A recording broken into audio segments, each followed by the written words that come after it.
Welcome back, Pop Culture Radio. So this song, this is the song. So we were talking before break. I played you the other song, and this is the song that was popping up on my social media all week long. I mean, it makes perfect sense. This song is targeted towards us. So I never had a theme song till now. Okay, so I reached out to this artist. So I'm just gonna say, when it comes to, You call up, you're like, "Hey, I got a dad bod. Want to talk to us?" no, not that was my intention at all. My intention was, I've played music for a long time, and I run a record label, like independent record. I when it comes to music and like what's interesting, what's poppy, and like what catches people's attention, I'm so trained in on the stuff that's weird, and that's what I like. I like when I hear something and I go, "There's no reason why this is popping up in my feed right now." I'm telling you, it's the dad bod thing. I love they it. Probably heard I love it. Heard me and say so it around when I you. hear, like, when I find a fellow weirdo, and I'm saying that a fellow weirdo, when I go, this is weird as fuck, and I'm 100% down for it.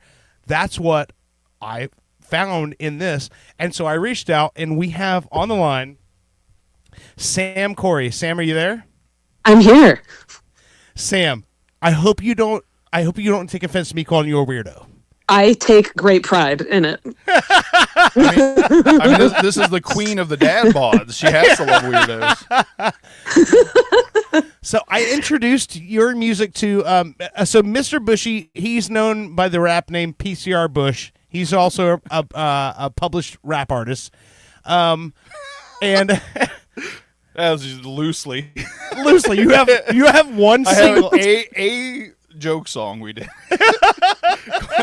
It is published, and I appreciate that. But are you on a label? I feel like I am. I feel like you're pumping it up a bit too much, though. I mean, we're talking to someone with talent here.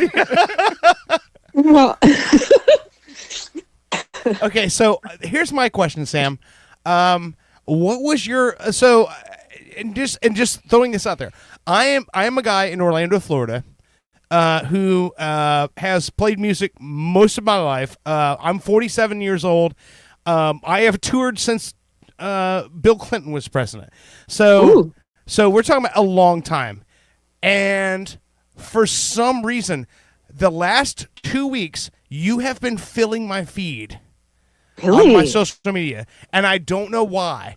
And That sounds dirty to me. no, You've listen, been filling my feed. and I'm not upset about it because it's amazing. I've listened to everything you've put out. I listened to all your Spotify stuff. I went down the rabbit hole of your YouTube, and I don't know why that you were pushed towards me, but I'm happy about it. I'm because I found a fellow weirdo in this, because I feel like your music is a combination of like jazz improv and Second City improv. Like you're just like in that middle where I feel like if I heard your songs 3 nights in a row, all 3 nights, it would be different. Yeah. Well, okay. First of all, sorry, I am getting over a cold and it's like endless phlegm. So I'm sorry. I will like be Okay, a little bit of the crickle crackle. I definitely have a theater background. If you couldn't tell, I'm a little theatrical. I also, a lot of my live shows I do, like, I don't know if you found my David Duchovny raunchy rap, but basically I watched all of the seasons, all the episodes of The X-Files, and wrote this like 7-minute epic rap set to the beat of Gangster's Paradise, and and then dressed up as Spooky Samantha Mulder, my own X-Files character, and like I do that kind of thing a lot. That's incredible, though. I look at it. It's kind of like a full circle thing. You know, you're talented at the piano, the musical part of it, the entertainment part of it, the showmanship, improv, and you can kind of rap a little. It seems Thank you. So I mean, how does it feel to be ultimately talented? Oh my God. I don't know what to say to that. I'm just weird. You know, it's, I think that doing theater a lot I really loved. Are you Stephen Sondheim people? Do you guys like theater? Oh yeah, I do.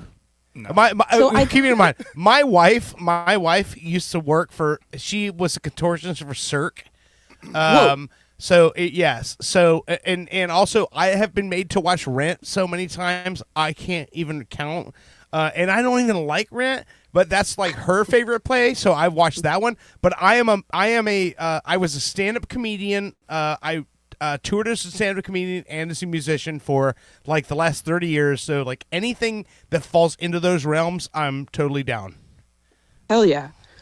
Well, doing theater, I definitely found a niche in the patter songs, where it's like, it's not really rap, but it's like as close as musical theater gets to rap. Yeah, you're following tempo. Yeah, right? And so that ended up being, so I ended up doing this musical by Tom Lehrer. Tom Lehrer, do you know Tom Lehrer? He's like, so, right, 50s, 60s, outrageously funny piano guy who inspired Weird Al, and also he created the Jell-O shot. Yes. And so I did his like musical review where I had to rap the periodic table of elements in like 30 seconds. And so once I did that, it kind of became my thing. And I ended up kind of doing like a little mini tour of that play in San Francisco. And I just did it a hell of a lot of times. And then when my songs started happening, I was like, well, what if I do this faster? And what if I do it even faster? What if I do it even faster? And it just turns out that dick jokes become funnier and funnier the faster that you do them. Right. Well, you can cram more of them in a shorter time. You can get more in there. Yeah. The shorter the dick joke, the more you fit. Yeah. 100%. Also, heavy emphasis on the food-based sexual innuendo. That it's like it's the never-ending dick joke. Like if it's about food, they love it. It's the eggplant that keeps on giving. It's the eggplant that gives that. The baked potato. Yeah.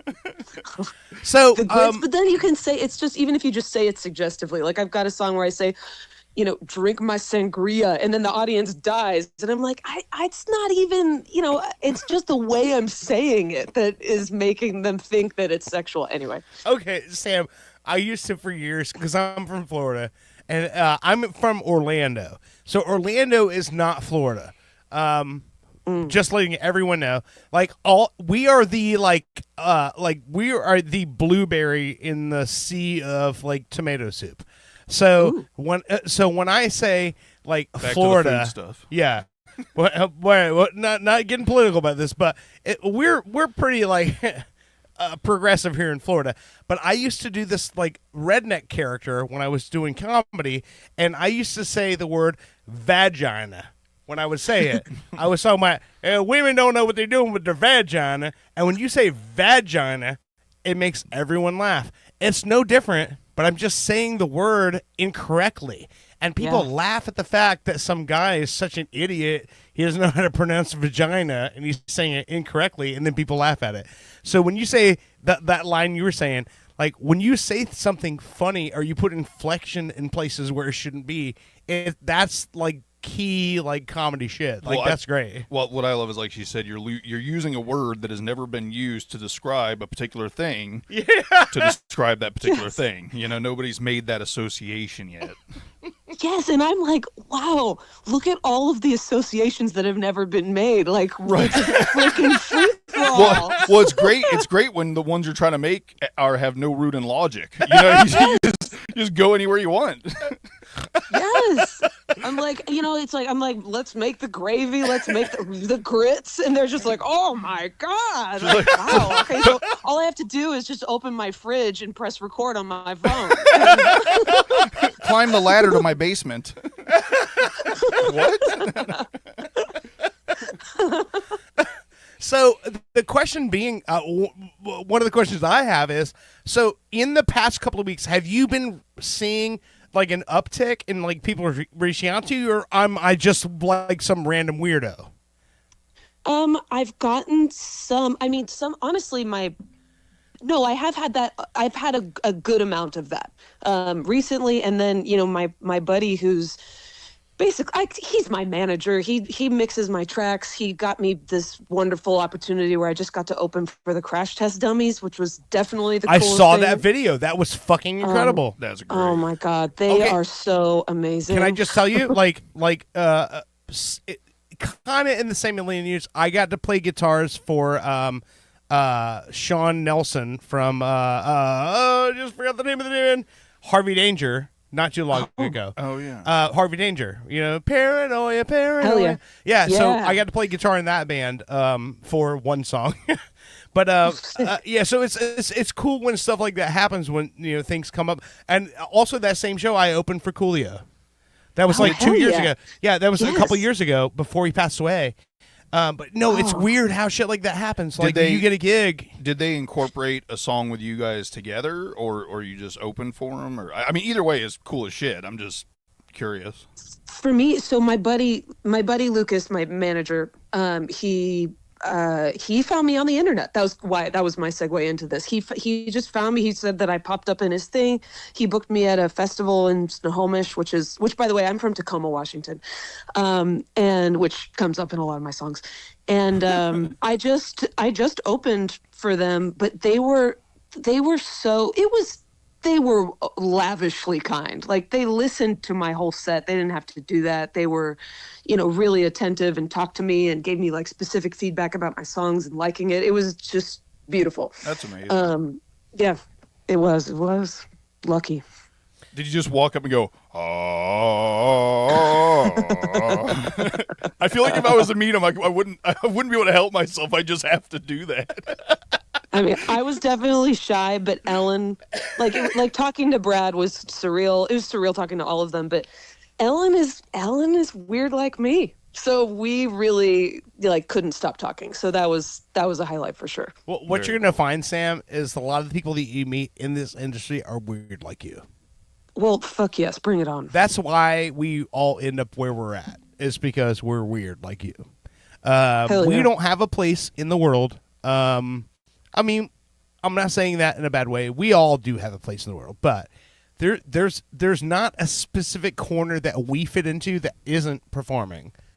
Well, Tacoma. And doing some sort of weird shit. I mean, that's what we do. I will tell you a funny story. Hold up. So she's from Tacoma. You should just start wearing all Toyota Tacoma gear every time you perform.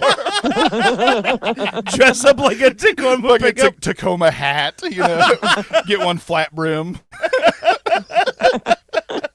Snapback.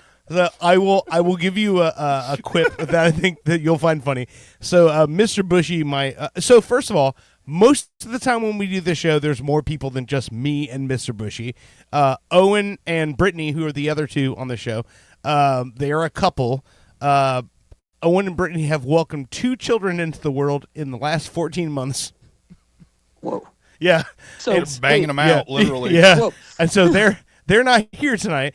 But Mr. Bushey, funny story is, Mr. Bushey came to the show, and within 1 week time, and I have a lot of people who listen to the show, whether they be old music people, music friends of mine or comedy friends of mine or whatever.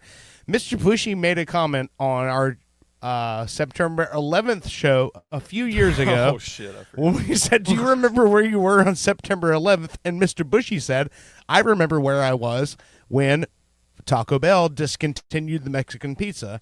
And that spurred... well, everybody's going around the table telling all these depressing-ass stories. I'm the new guy. I'm like, this shit's supposed to be funny, right? So when it came to my turn to tell about where I was during 9/11, I brought up Taco Bell. So that spurred our comment section. And Frank Verderosa, who is the producer of Gilbert Gottfried's podcast, who, rest in peace, Gilbert, was listening that day. And it turned into a big thing where now... Mr. Bushey and Frank have a whole Mexican pizza thing going on, but you mean it's so weird? We don't have a whole Mexican pizza thing going on. But I think it's funny that a friendship spawned from Taco Bell. Until that point, you didn't know that you had a place in the world until you met Gilbert Gottfried's producer that had a thing for Mexican pizza like you do, you found your place in the world. It's Mexican pizza with Gilbert Gottfried's I producer. was about to say, I liked the fact that I didn't know. I was like a babe in the woods. I knew nothing of this world until I made a Taco Bell joke about 9/11. What the? Sam, can you understand where I'm coming from? I think I do. I also, I also definitely would rock that merch from Gilbert. Oh. So, do you do a lot of shows, or like what's your week look? So, are you an open mic performer? Do you perform like solo? Like what's your gig? I mostly perform solo. I do a lot of shows. I've done a lot of shows. I would in the last year. I don't do theater anymore just because it's like it's not. It.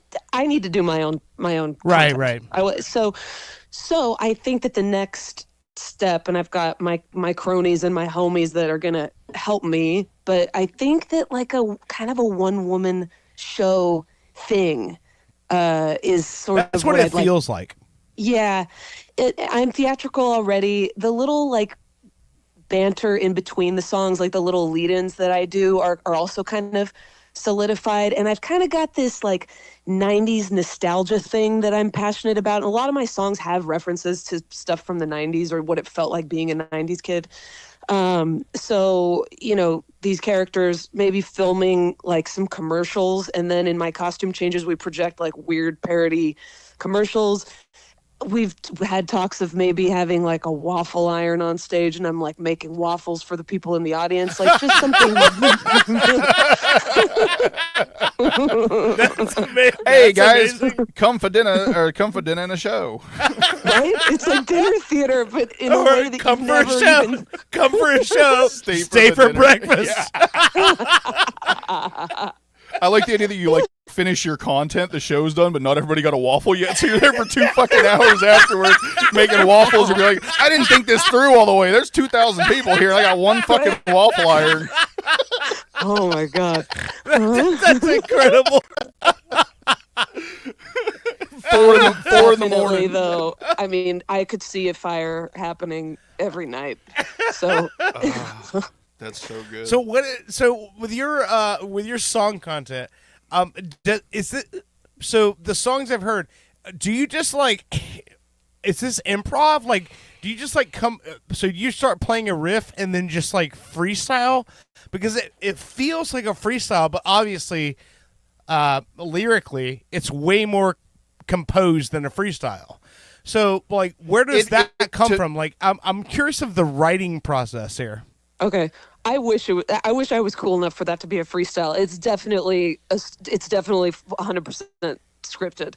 The improv element is only just the way that I present it. I changed the inflection, the emphasis, weird pause moments. Those are the only things that I shift in show to show.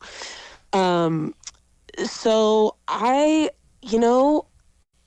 think that I try to make myself laugh at myself. I try to make myself laugh when I'm writing. Try to make myself laugh at myself. I get like a seed of an idea, and then I think I try to just spin it as stupidly as possible. And that's what makes me giggle. And, I never know if people are going to respond to it. Like when I wrote Dad Bod, I didn't know. I remember I posted the video on the internet, and I was like, I was like, I could get burned to the ground for this. Like my mom is gonna see this. Like what is going on? And I actually created an alter ego and started. I got wigs and an outfit because I was like, I'm gonna have to create another character to perform these raunchy, ridiculous things because I can't possibly just be me. But then after enough time, you don't care anymore. And it's like I can't hold on to that. It's just I have to out myself as the raunchy rap freak. So, great. Yeah, and like I loved the Duchovny thing because I was like, oh my god, I can be lazy in bed eating Cheetos, and that can be my work. It's my job, and I'm gonna make a creation out of this, and it's gonna work for people. So. Well, yeah. I don't know what your future plans are, but I know in Orlando here, we have a giant scene of just weirdos performing stuff, and we have we got the Fringe Fest, the Fringe Festival, independent theater, and live music venues, and like all this weird. So me, I'm 47 years old. I have been performing since I was 17. So for 30 years, I've literally just been doing weird ass dumb shit. Literally, I dream up some dumbass like douchebag character, create a show around it, shop it. Like that's that's like my life. Tell her the show that you guys just did this past Fringe. You tell it. Do you have a douchebag character? Sam, I will send you. I will. It's not like something that's you can't search this on YouTube, but I have a private link I will send to you. So the last show every year in May in Orlando we have the Fringe Festival, where it's independent theater where a bunch of independent playwrights write their own shows and perform them. And so I am part of a theater group called the Crack Rock Opera. Love it. And we've been doing this opera for 11 years. Well, it was 14 years, and every year it's a different show. This year was called Danny Feedback to the Future, and the idea of the opera was we're playing our feedback-infused show, and then someone steals our Danny's foot pedal, and we have to go back to the future to find out like how to play rock and roll again. And so we go back to 1955. Fast forward to the end of the show. Dirt's dressed like Doc Brown in a pink polka dot bikini. Running Oh yeah. No, that was we have to find the assailant, the one who stole the pedal. Yeah, and so but the best part is we over the course of this, the entire audience is brought along with us, and they're investigating with Dick Tracy to find out who stole it, and every step of the way, we're like, oh, we're traveling through time, put on this scarf, put on these glasses, put on this, and by the end of the fucking play, we have a what do you call it? A composite sketch of the thief, and we put it on the screen, and he's wearing all the stuff the whole audience is wearing. So the entire audience is yeah. Yeah, no, very, very good with audience participation. They even have like jars that you smell, and the last one is like, fart spray. Yes. Yeah. Oh my God, there's fart spray? Yes. Oh yeah, no. The whole thing was Elvis, the ghost of Elvis, was guiding us through this journey, and at the end he's like, "Do you want to know how I died?" And when the audience smells the last jar, it's straight up fart spray. When they smell it, everyone yelled, and we actually had an old lady yell at us and go, "This smells like shit!" and then the ghost of Elvis comes on the screen and goes, "Yeah, I died on the toilet. How did you not know that?" My favorite part of everything is it's in Orlando, but most of the art community I feel like is old Winter Park money. So it's like all these like, I'd say at least half of the people that attend these things are like 50, 60, 70 plus old money. And to watch some of these people, it's like, well, they definitely didn't know what they were in for. I'm telling you, though, the older people, the older they are, the dirtier their mind is, and the more they love the raunchy shit. Apparently so. So my wife is in the comment section right now of the live stream, and so what she wants me to bring up, and she wants me to tell you about, and this is supposed to be me interviewing you, but she wants me to tell you about a character I used to play called Salmonelli. And and so Salmonelli was the character I created 10 plus years ago, and it was basically like, have you ever seen Tony Clifton? No. But okay, wait, do you know Salmonelli, like Salmonella, Sally Manelli? Exactly. Yes. Exactly. Yes. Very close. So very good. close. So, do you know who Andy Kaufman is? Yes. Okay, so Andy Kaufman used to do this alter ego character called Tony Clifton, and it was a character in like powder blue like tuxedo with the ruffles and stuff, and he was supposed to be like a lounge singer, but he was terrible at it. And he would just croon along like terribly to songs, and he always like threw a fit and knocked stuff over. And like he was on the Dinah Shore show one time, like back in the 70s, and he like threw a pot of spaghetti on Dinah Shore and said, "All out of here!" And he was like storm out and like that sort of shit. Wacky. Yeah. So I created this character 10 plus years ago called Salmonelli, and what I would do is I would take all the Frank Sinatra songs and write parodies of them because I can mimic Frank Sinatra's voice. So I recorded these albums of me singing Frank Sinatra songs, but with terrible, filthy, fucking terrible lyrics to them, and I put them out, and then I toured around like the tri-state area, like up north, and I was doing these shows where people didn't know if it was a real person or not.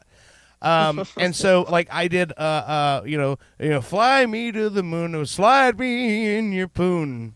And I was like, and I would do a loveless marriage, loveless marriage, loveless marriage. Tell the cops that you fell down the stairage. And yeah, and all the songs are terrible.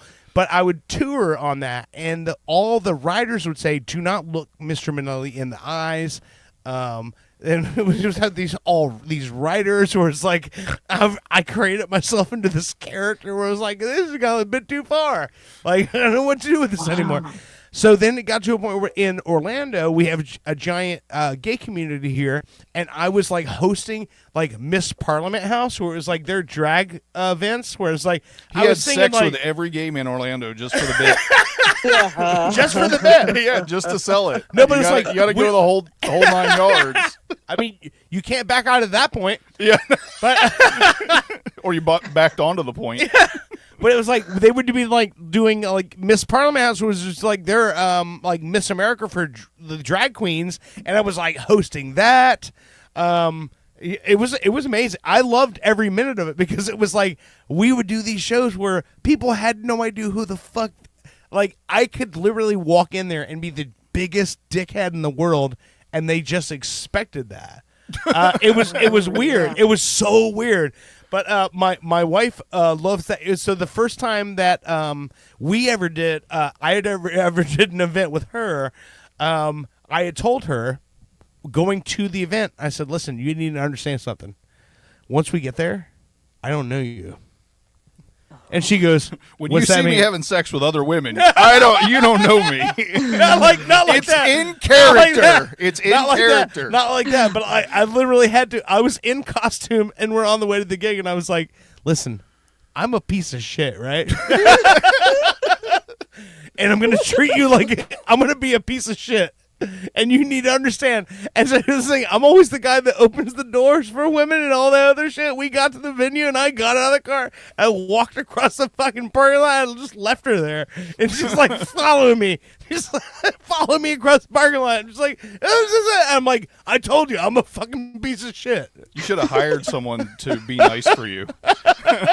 You hire someone just to follow you around open doors. We got to the door and I walked up the door and there was a guy that was checking like IDs at the door, and he goes, and you are? And I go, I'm Sal Minnelli. I'm here for the gangbang. And I walk right past the fucking guy, and then my wife was right behind me, and she goes, Sal Minnelli +1.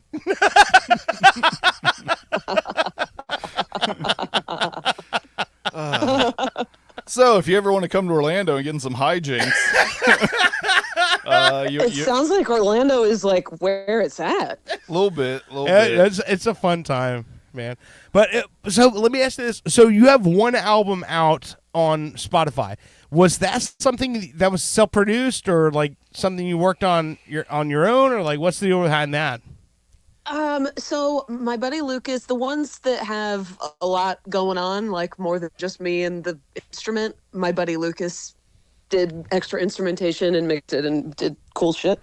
We're going to release an EP from this. It's just the whole set at the Crash Test Dummies because it was such a perfect live audience moment. Oh, of course. Yeah. So we're gonna do that, and then I am trying to put together a double Titanic themed album that is half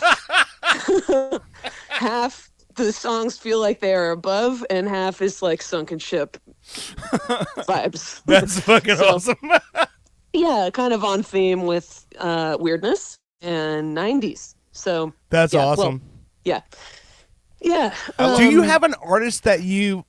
Okay, so this is going to be a tough one because I can't think of one, but you.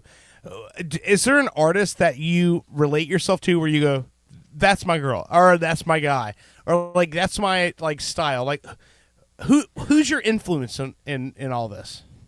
I mean, if there's one person, it probably, I didn't even realize it until recently, but it is probably Tom Lehrer. Like he's okay.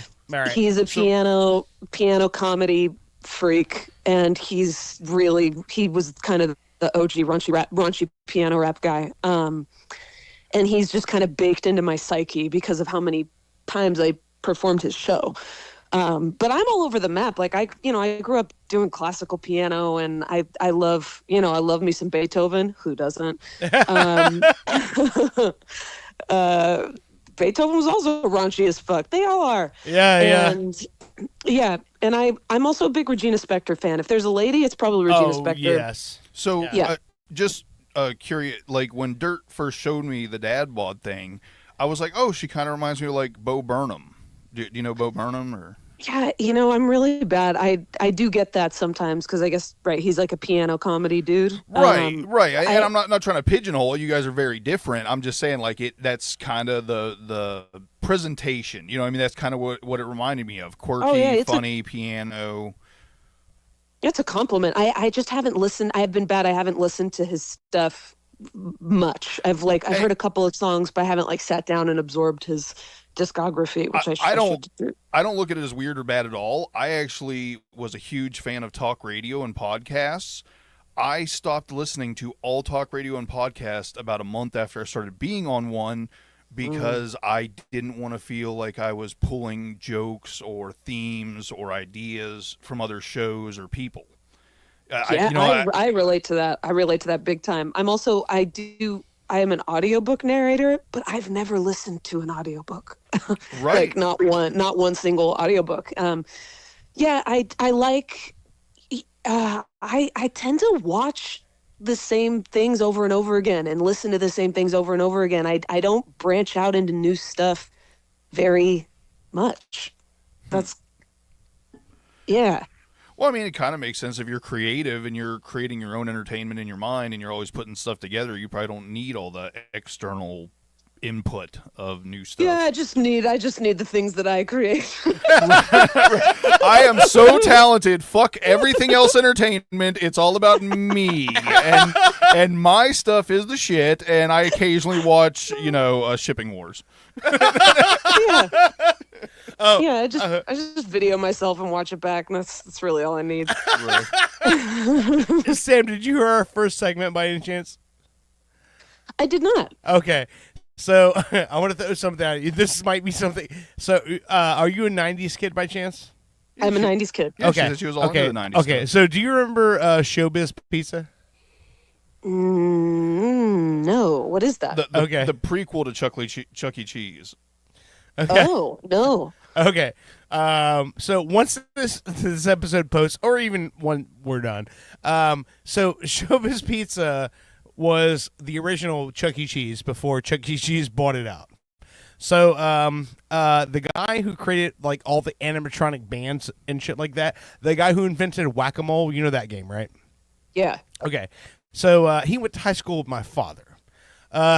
So we have him on the show from time to time. He invented Whack-A-Mole. He invented what we know as Chuck E. Cheese or the Rockafire Explosion. There's tons of documentaries you can find online about him. He was early on in anybody inventing animatronics. Yeah, you know back what I mean? in the like late robots that 70s. would move and say. Just to give you an idea how early, it wasn't like computer programming. They actually had to do all the programming on punch cards that they inserted into the machines. Oh. Yeah. All right. Yeah. So Mr. Bushey rolled over a few mornings ago, woke up, packed a bowl, lit it, and saw an episode of Shipping Wars in which this man that we're talking about, Aaron, was on the show, and he's like, I knew this was bullshit. He's being mean to a pretty girl. This is all bullshit. Aaron is an extremely nice gentleman, nice to everybody, not just pretty women. And I already knew that, of course, most reality TV is bullshit. But I was just, curious as to how much was bullshit. Was there any reality in Shipping Wars? And it was really funny to, like Dirt said, wake up one day, turn the TV on, and there's someone that I have a connection to that was actually on the show. So we interviewed him last segment about being on Shipping Wars and how it was all fake. Wow. I thought it was funny. It was like, yeah, is it true or not? It was like, no, we just saw a guy we know, and he's being a dickhead on that show. It's like, that guy's not a dickhead, so we know this show's fake. Yeah. Oh, I have another one. As an 90s kid, you watch a lot of Power Rangers when you're a kid? Oh yeah, Red Ranger all the way. Okay. So I have a theory. All right. Okay. So when you watch Power Rangers, when they're in their suits and they're fighting and everything, right? So all boners. Okay. That show was made in two different production companies, because all the fighting stuff with them in the suits was shot in Japan. Then all the stuff with the actual people out of the suits was shot in the U.S. with a different production company, right? So when you watch this show, yes, oh yeah. Yeah, I So didn't it's know. like I two didn't know. shows. It's not the same actors in the suits. No, it was the people in the suits was shot one time in one place, and then all the other countries that shot their own parts of it were, they shot their characters. My childhood is crushed. Okay. I thought Tommy could kick some ass. Here's the thing. So Madness. one of our other recurring guests, movie guy Chris, he pointed it out to me, and he was like, "Why does it always seem like when they're not in the suits, it's a different show?" And I'm like, so then I looked it up. I'm like, that's why. But when you watch Power Rangers, when they're in the suits and they're fighting, awesome, great. When they're not in the suits, looks like a bad porno. Like I'm waiting for the pizza guy to show up. That's why. That's why. Is because it was shot in a different production studio. How much does that suck to have to be one of the Power Ranger people, though, that were just like the actors and not, you weren't the person in the suit, you weren't kicking ass, you know what I mean? Because kids are coming up to you like, hey, do the move. Where you Oh my god. like, I can't. I'm not Asian. I have no fighting prowess at all. I have no skills. That kind of rocks my world. I'm gonna need to do some rewatching. Oh, Sam, look it up. I'm telling you, it's like every day I wake up and I found out people got a problem with Dre.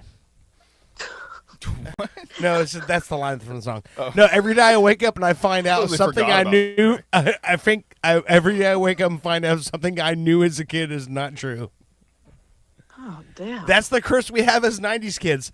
We were taught so many things that aren't true, and now the rest of the rest of our life is figuring those things out. And now we're all creative and make weird, goofy music. I'm going to tell you, Sam, your shit is dope as fuck, and I hope you keep doing it. And I'll stay in touch with you, because when you create more shit, I definitely want to have you back on the show. And if for any reason you ever find yourself in Florida, hit us up. I'll help you get a show. I'll book you. I'll help you out any way I can. But I really dig what you're doing. I think it's funny shit. You guys are fun. I'll come down there. How far are you from Disney World? We live here. Less than an hour. Yeah, we're in Orlando. Tight. Like, we're literally here. Tight, sold. Yeah, there's all kinds of good hotel rooms around and shit. Yeah, and we have a dope ass improv scene and a dope ass comedy scene and all that shit. Like, yeah, we just kind of live in an entertainment mecca. It's like once you can't play Goofy anymore, then now you work over at the Improv Comedy Store. She's too attractive to actually have on the show, though. What's that? Oh, I'd shut you guys down? Yeah, no, when he showed me the dad bod video, I normally come in here just all frumpy. Like, there is a video aspect to the show, but I'm like, whatever, who cares? And then he showed me the dad bod video, and I'm in the bathroom putting water in my hair and shit before you were going. I was like, she sees this. I do have the bod of a dad. I have to shoot my shot. So it's a movement. We're canceling the gym. We're canceling the gym. Abs were a bad fad, and now we're canceling the gym. Sam, I got a good one for you. One of my buddies told me the other day, I'm talking to him on the phone, and he goes, "Yeah, sorry, I'm leaving the gym." And I'm like, "You work out now?" And he's like, "No, man, I can't take a shit at any place but home. But recently I found out that Planet Fitness bathrooms, I can take a shit in them. Wait. Wait, he can't take a shit at home, so he has to have a gym membership to shit in the gym bathroom? No. He can take a shit anywhere but home. His home is the only place he can take a shit. But recently, he discovered he can take a shit at Planet Fitness gyms. So he What the bought. fuck are you talking about? So he bought it. Listen. So he bought a membership in. Forget about this story. He bought a membership in Planet Fitness so that no matter where he's traveling, if he finds a Planet Fitness, then he can shit there.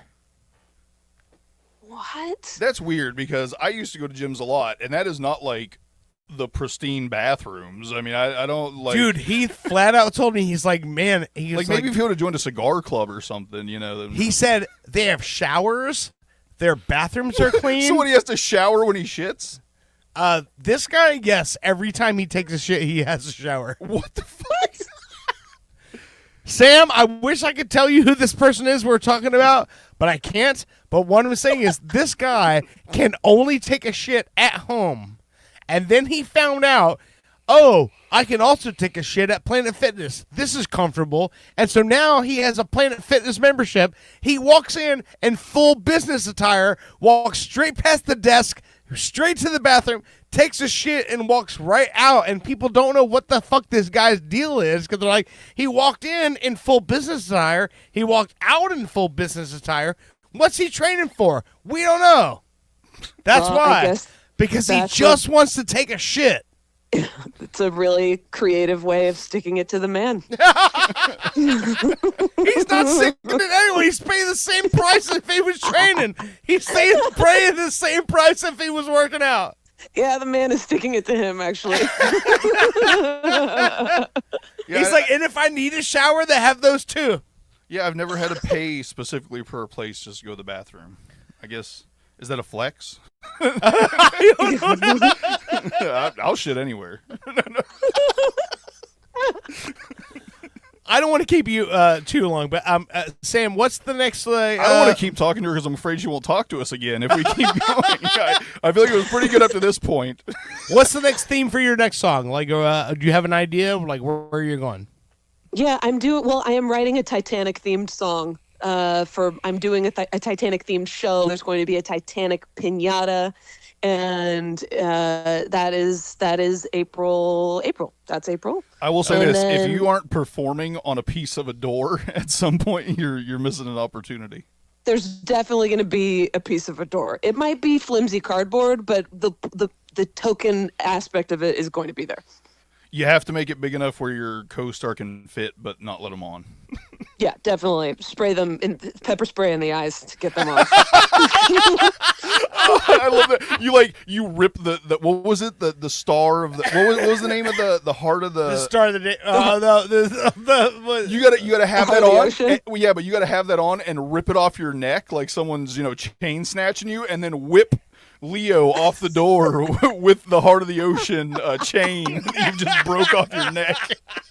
Oh yeah. Oh god, definitely using that. Definitely making a music video. I can see it. Definitely done and done.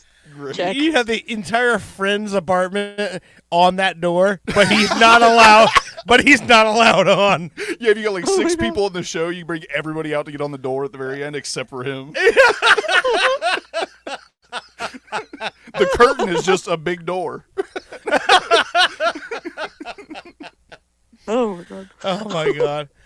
All right, Sam, we have to stay in touch. I definitely want to hear like more of like what you're doing in the future, but I definitely want you to be on the show again.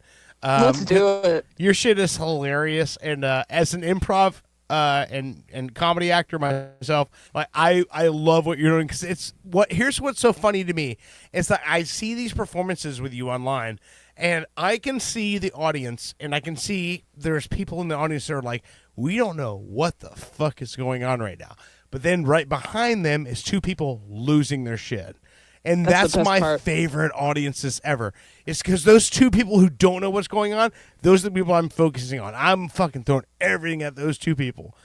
and so I love like everything I've seen from your live performances and from your YouTube, that shit is hysterical to me.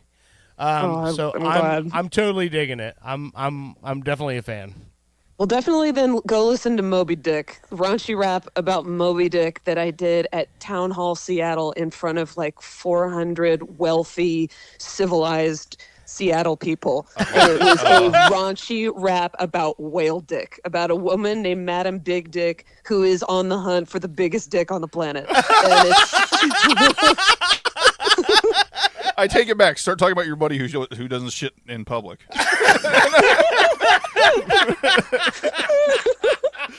No, this has been great. This has been a great interview. Thank you so much. All right, Sam, I'm going to send you the link for this after the fact.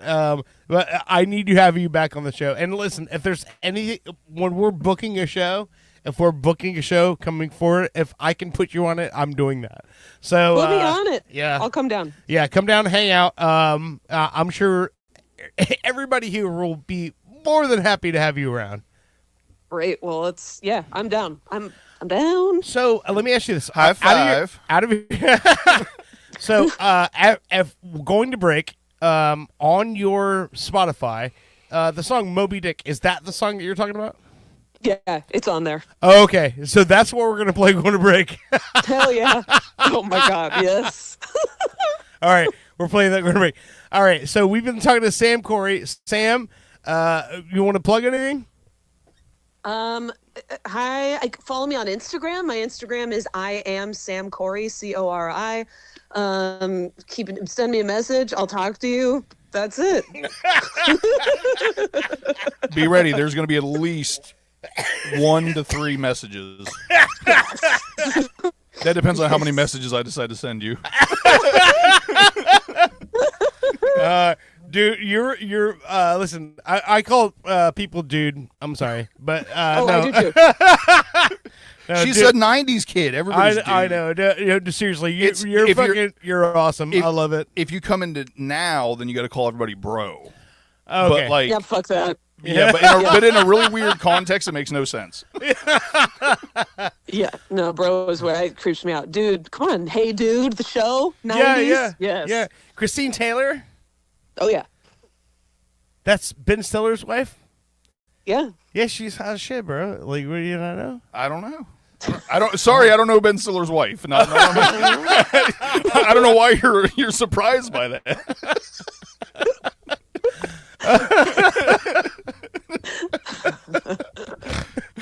Sam, I'm sorry for the unpreparedness of my co-host here. I am sorry I am unfamiliar with Ben Stiller's wife. Will you ever speak to us again? She was in Zoolander, man. I should know that, but I didn't know. Sam, thank you so much for giving us your time. I intend fully to keep up with what you got going on because I think it's really funny, and I think what you're doing is awesome. And hopefully, the next time we talk to you, you're going on stage at the Oscars.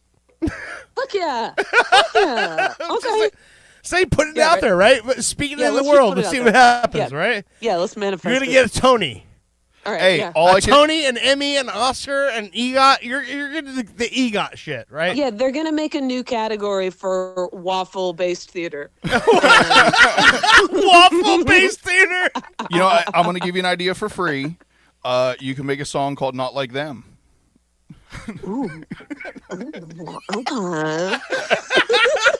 That is fucking awesome. You're welcome. Well, gentlemen, you're cool. Thank you. You're awesome. Great talking to you. All right, Sam. You have a good night. Bye. All right, see ya. Bye-bye. Well, that was awesome. That's fucking great.